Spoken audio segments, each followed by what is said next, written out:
সেই সমস্তখিনি নীতি নিয়ম কৰ্ম ধৰ্ম বুলি আমি সমস্তজনে বুজি পাওঁ কম বেছি পৰিমাণে সকলোৰে জ্ঞাত কৰ্ম ধৰ্ম আৰু সেই কৰ্ম ধৰ্মৰ বিষয়বস্তু বুজাবলৈ গৈ কৃপালু গুৰুজনে আমাক এই জ্ঞানটো প্ৰদান কৰিছে।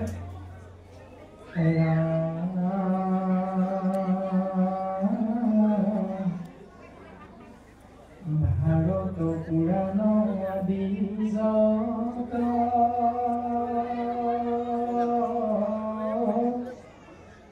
প্ৰকাশ কৰ নানা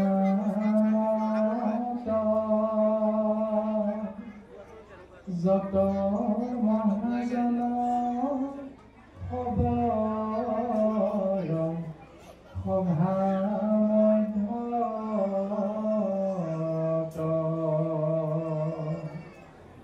পৰম আনন্দ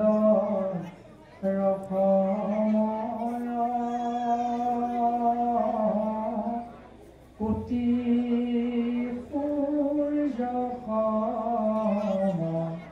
প্ৰকাশয় কোটি সূৰ্য সমান প্ৰকাশ কৰা মহাভাগৱত এই কোটি সূৰ্য সমান পোহৰ দিয়া মহাভাগৱত এই মহাভাগৱতৰ ৰস যেতিয়া আমি সমস্তজনে সকলো মনুষ্যই আশ্ৰয় কৰিম সেয়াই হ'ল কৃপালু মহাপুৰুষ মহাপুৰুষ মাধৱ গুৰুজনে আমাক সিদ্ধান্ত দিছে যে অন্যত্ৰ ৰসত ৰতি নাই। যেতিয়া কোটি সূৰ্য সমান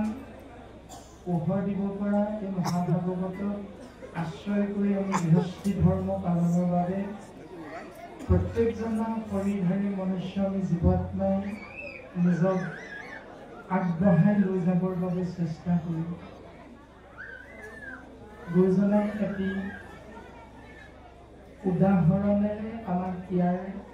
সিদ্ধান্ত দিলে। মহাভাৰত 4 বেদ 14 শাস্ত্ৰ 17 ভাগী পুৰাণে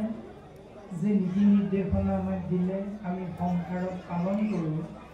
এই সমস্তৰ উত্তৰটো দিলে যত মহাজন খবৰ অনা মধ্য যে যেনেকৈ এজন ৰজা আসনাধীষ্ঠ নোহোৱাকৈ অৰ্থাৎ এখন ৰাজ্যত যেতিয়া ৰজাৰ আসন ভাগি শূন্য হৈ থাকে ৰাজসভাত পাত্ৰমন্ত্ৰী সেনাপতি আদিকে ধৰি বিভিন্নজন ডাঙৰ ডাঙৰ বিষয়ববীয়া আসনত আসনাধীষ্ঠ হৈ থাকিলেও ৰজাৰ আসন ভাগি যদি শূন্য হৈ থাকে তেতিয়া সেই সভাভাগীৰ নাম হ'ল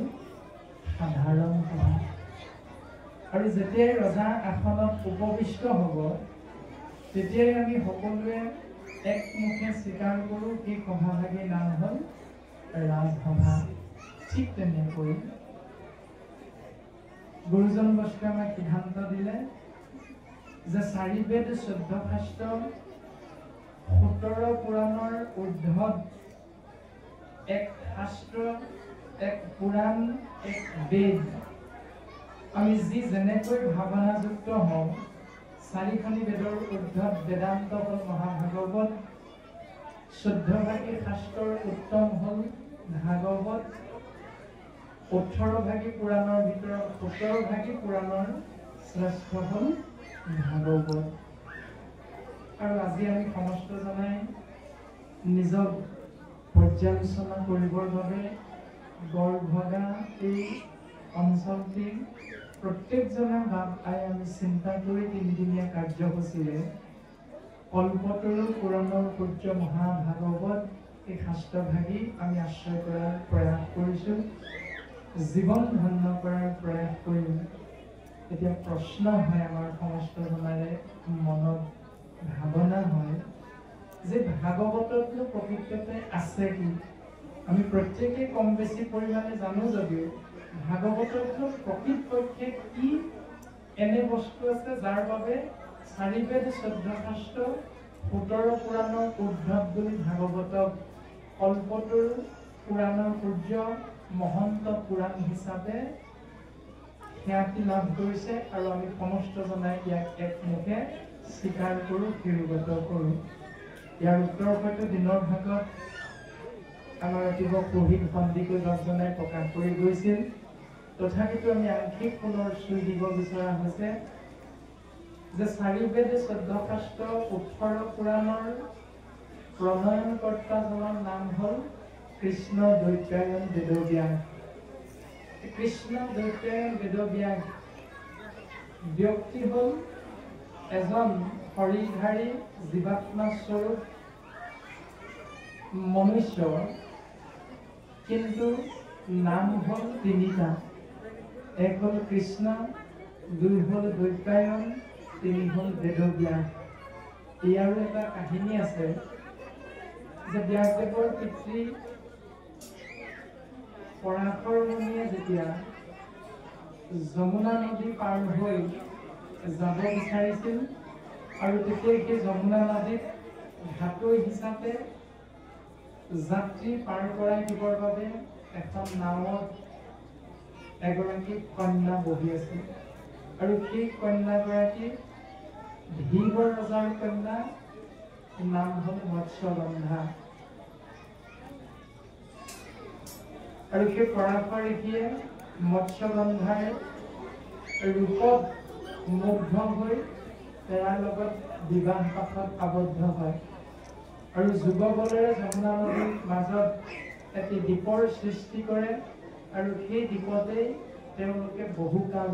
বিবাহ পাশত আবদ্ধ হৈ গৃহস্থী ধৰ্ম পালন কৰে, সংসাৰ ধৰ্ম পালন কৰে। আৰু তেওঁৰ সমস্তৰ মাজত এটি দেৱশিশুৰ জন্ম হয়, যি দেৱশিশুৰ শৰীৰৰ বৰণ কৃষ্ণ বৰণৰ হোৱাৰ বাবে তেওঁৰ প্ৰথম নাম হ'ল কৃষ্ণ। যিহেতু এটি দ্বীপত জন্মগ্ৰহণ কৰিছে, সেই সূত্ৰে তেওঁৰ দ্বিতীয়টো নাম হ'ল দৈত্যায়ন। আৰু বেদৰ শাখা প্ৰশাখা ভাগ কৰি 4 বেদ 14 শাস্ত্ৰ 17 পুৰাণ লিখি বেদজ্ঞ শাস্ত্ৰজ্ঞ হিচাপে সমাজত জনাজাত হ'ল, যাৰ বাবে তেওঁৰ 3 নম্বৰ নাম হ'ল বেদব্যাস। এনেকৈ একেজন মনুষ্যৰে 3টি নাম নামাকৰণ হৈছে কৃষ্ণ দৈত্যায়ন বেদব্যাস। আৰু আমি কিন্তু সমস্তজনাই গুৰুৰ কৃপাত বেদব্যাস নামেৰেহে চিনাকি হওঁ বা চিনি পাওঁ। আৰু সেইজন বেদব্যাসে 4 বেদ 14 শাস্ত্ৰ 17 পুৰাণ লিখি আমাক ভাগৱতে সিদ্ধান্ত দিছে যে তেওঁৰ মনৰ উগুল থুগুল ভাৱনা অসুখ অশান্তিৰ মাজত দিন পাৰ কৰিব লগা হ'ল। ইয়াৰ দ্বাৰা আমি বাস্তৱ ধৰ্মত এই সংসাৰখনত যদি চিন্তা কৰোঁ, আমিও শৰীৰধাৰী জীৱাত্মা স্বৰূপ মনুষ্যই আমি যিখিনি কৰ্ম ৰাতিপুৱা চকুকেইটা মেলি শুই উঠাৰ লগে লগে পুনৰ ৰাতি 10 বজাত যেতিয়া বিচনাত পৰোঁ, সেইখিনি সময়লৈকে আমি নিৰন্তৰে যি কৰ্ম কৰি থাকোঁ, সেই কৰ্মৰ দ্বাৰা আমাৰো লক্ষ্য আৰু উদ্দেশ্য এটাই, সেইটো হ'ল সুখ। আমি প্ৰত্যেকে সুখৰ পাছত দৌৰোঁ, কিন্তু প্ৰত্যেককে যদি সোধা যায় বোলে বাপসকল আইসকল এই সুখৰ পাছত দৌৰোতে তোমাৰভাৱে বাৰু সুখ লাভ কৰিব পৰা হৈছে নে নাই?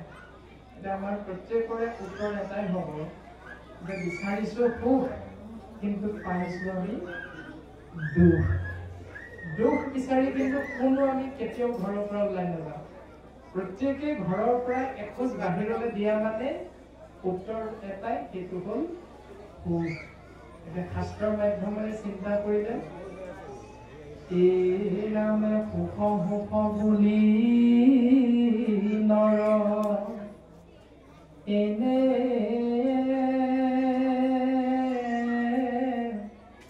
বলিয়া নেদেখিলে সুখ মুখ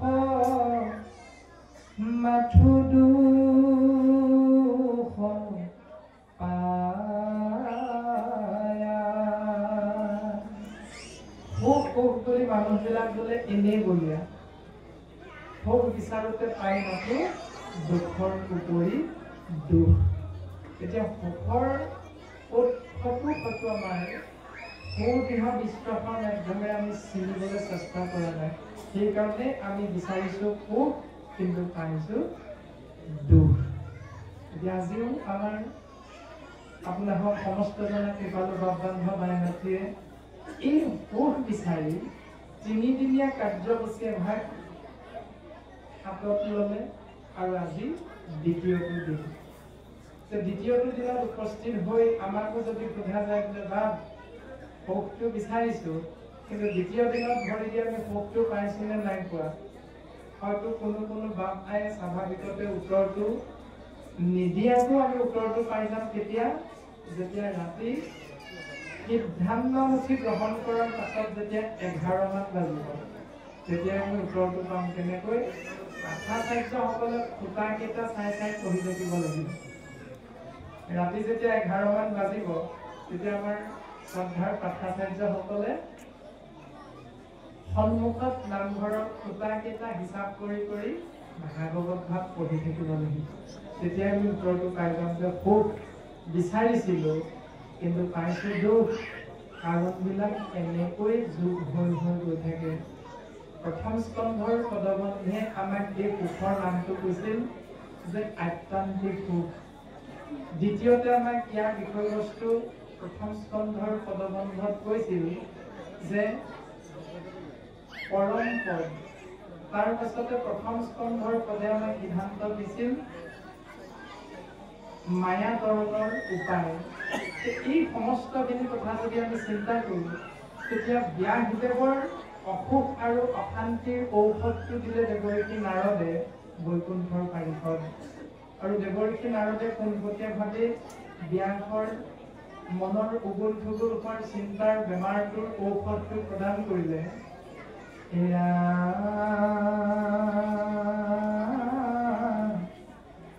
মোৰৈ উপদেশে কৰা ভাগৱত শাস্ত্ৰ প্ৰচাৰক গোবিন্দৰ গুণনাম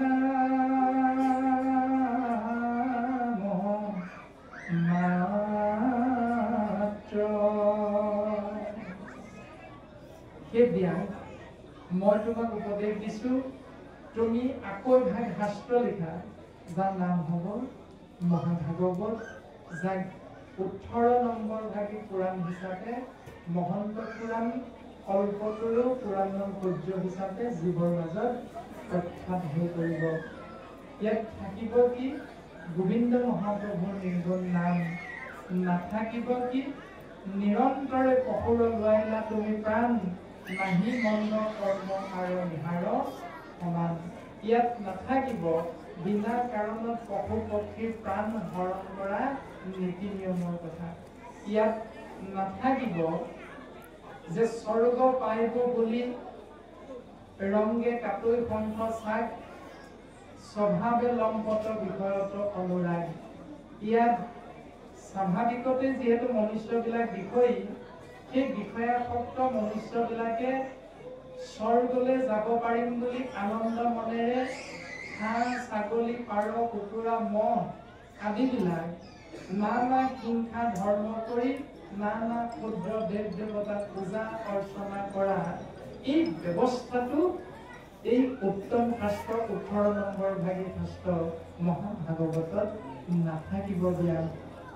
সেইকাৰণে কি ব্যাস তোমাৰ বেমাৰ হোৱাৰ মূল কাৰণটো এইটোৱে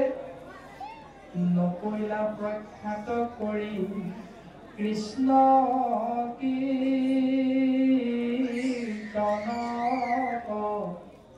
প্ৰকৃতি কহিলা তুমি আনকে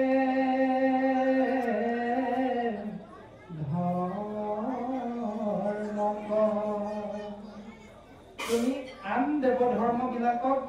প্ৰত্যক্ষ ৰূপত চলা জীৱৰ আগত যিবিলাক আশ্ৰয় কৰা জীৱন ধন্য হ'ব কিন্তু তুমি শাস্ত্ৰৰ তত্ত্ব মৰ্ম অৰ্থ বুজি নাপালা যায় যে প্ৰকৃততে কৃষ্ণ নামতহে জীৱৰ পৰম মংগল হ'ব, কৃষ্ণ নামতহে যে জীৱৰ পৰম গতি হ'ব। নকৈনা প্ৰখ্যাত কৰি কৃষ্ণ কীৰ্তন কৰ। ইহাতক ইজিলৰ কি পৰম অন্যায়, নাহি সুস্থ চিত্ত তব এই অভিপ্ৰায়। তোমাৰ অসুখ আৰু অশান্তিৰ মূল কাৰণ এইটো,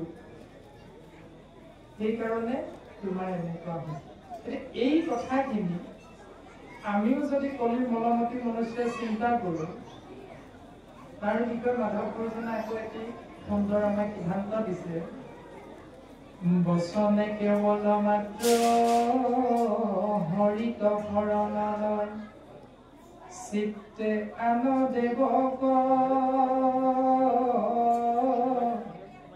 পূজয়, জানিবা কদাচিতো সিদ্ধি কিটো নলভয়, হৰিতাৰ সন্তোষ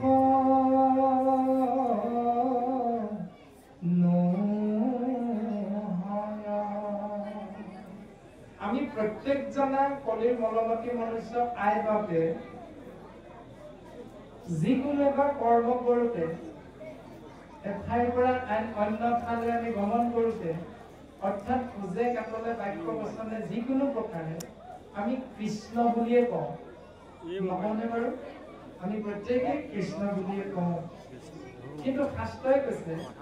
বচনে কেৱল মাত্ৰ হৰিত শৰণ লয়। মুখেৰে কৃষ্ণ বুলি ঠিকেই কৈছো, কিন্তু চিত্তে আন দেৱক ভজয়। অৰ্থাৎ আমি যিখন বিদ্যালয়ৰ পৰা পাঠ্যপুথিৰ জ্ঞানেৰে নিজকে